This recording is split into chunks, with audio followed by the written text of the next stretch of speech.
श्रीगुरुभ्यो नमः। मूकपञ्चशती आर्यशतकं 29 and 30. 29.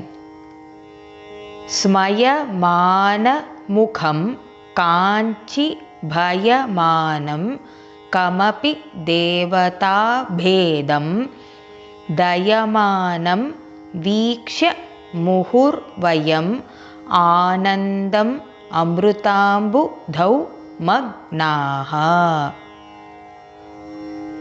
30.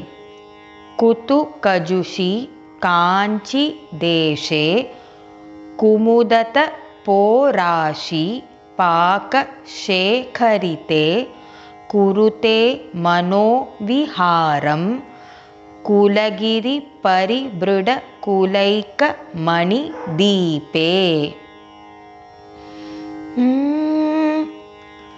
स्मयमानमुखं काञ्चिभयमानं कमपि देवताभेदं दयमानं वीक्ष्य मुहुर्वयम् आनन्दम् अमृताम्बुधौ मग्नाः.